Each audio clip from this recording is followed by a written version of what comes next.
लेकिन एक नई बात भी सामने आई है। बंगाल में 2 डेप्यूटी सीएम्स भी बनाए जा सकते हैं। जी हां, बिहार और यूपी का फॉर्मूला बंगाल में लागू किया जाएगा, इसके आसार हैं। सीएम डेप्यूटी सीएम में एक महिला संभव है, तो एक मुख्यमंत्री और 2 डेप्यूटी सीएम का यूपी वाला फॉर्मूला यहां पर पश्चिम बंगाल में भी लागू किए जाने के आसार हैं। और जानकारी यह मिल रही है कि सीएम और डेप्यूटी सीएम्स में से एक महिला संभव है।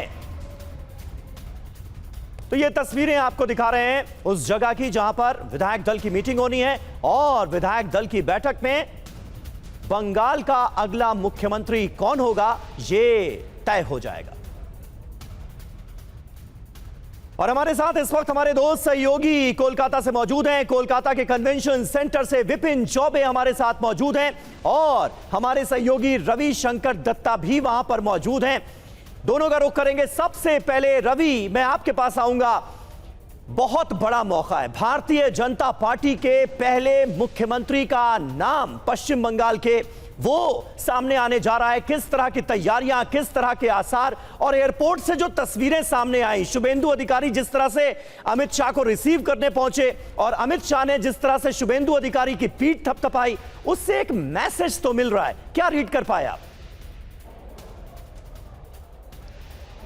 जी बिल्कुल, इससे मैसेज है क्योंकि शुभेंदु अधिकारी वो शख्स है जिन्होंने ममता बनर्जी जो कि सीटिंग एमएलए थे 2 बार उनको हराया। पश्चिम बंगाल में ऐसा कोई इतिहास नहीं है कि एक मुख्यमंत्री 2 बार हारे हैं और जब वो सीटिंग मुख्यमंत्री है तब हराया गया है उन्हीं का केंद्र से, एक बार नंदीग्राम एक बार भवानीपुर।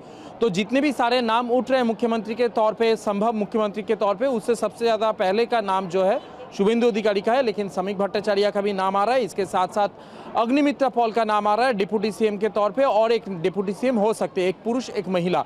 ये पहली बार होगा पश्चिम बंगाल में जहाँ की 2 मुख्य उप मुख्यमंत्री रह सकते हैं, ऐसा माना जा रहा है। इसके साथ साथ संभावित जो कैबिनेट है उसके बारे में चर्चा हो रही है। लेकिन इसके साथ में ये भी कहना चाह रहा हूँ, आरएसएस भी केशव भवन में अपना मीटिंग करके पहुंचे हैं नोवोटेल में, क्योंकि उनका जो चॉइस है वो अपना पक्ष रखेंगे। क्योंकि विस्तारक जितने भी है आरएसएस के, उन्होंने जो कलेक्शन किया है कहां से कौन होना चाहिए, क्योंकि बीजेपी रेजिमेंटेड पार्टी है, सबका यहां पे बात सुनी जाती है, तो इसीलिए यहां पे बहुत बड़ी एक मीटिंग हुई है। और जो मीटिंग के तौर पे जो सजेशंस आए उसको एमलगमेशन करके देखा जाएगा किसका नाम सबसे चर्चा में आ रहा है। और अगर ऐसा है तो फिर शुभेंदु अधिकारी भी हो सकता है, और दूसरी तरफ अगर शुभेंदु अधिकारी का नाम अगर नहीं चॉइस हुआ था तो फिर समीक भट्टाचार्य या तो फिर और किसी का नाम भी हो सकता है। क्योंकि बीजेपी ऐसा एक पार्टी है जो चमक देने में विश्वास करते हैं, और पश्चिम बंगाल में इस बार पहली बार सरकार बनाने जा रहे हैं, तो कुछ तो चमक रहेगा, उसको ऐसे मान के चल रहे हैं सब।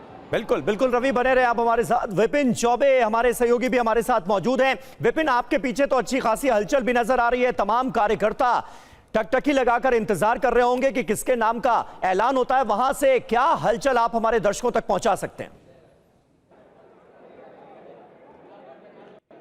समीर, देखिए, जिस कन्वेंशन सेंटर के हॉल में हम मौजूद हैं, यहीं पर आज बंगाल सरकार का अगले 5 साल के लिए चेहरा कौन होगा वो डिसाइड होना है। और इस कन्वेंशन सेंटर को कैसे सजाया और संवारा गया, और बहुत बड़ी संख्या में वो बीजेपी के कार्यकर्ता जिन्होंने बहुत कुछ सहा है इन 5 सालों में, इन 10 सालों में, और वो आज बहुत उत्साहित नजर आ रहे हैं। और सबसे पहले इस पूरे कन्वेंशन सेंटर का माहौल देखिए, यहाँ फूलों से इसको सजाया गया, जो मैंने लग किया है 150 से ज्यादा बीजेपी के विधायक यहां पर पहुंच चुके हैं।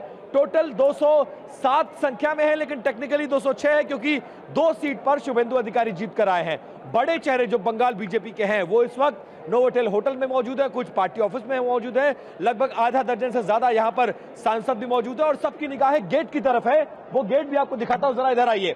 इस गेट की तरफ सबकी निगाहें हैं, क्योंकि इसी रास्ते से, इसी गेट से अमित शाह को आना है, और उनका इंतजार बेसब्री से किया जा रहा है। बीजेपी के कार्यकर्ताओं को आप देखेंगे, नेताओं को देखेंगे, ये किस तरह से बाहर वाला गेट है, जरा ये देखिए, और इसके बाद अंदर कार्यकर्ताओं का हुजूम देखिए।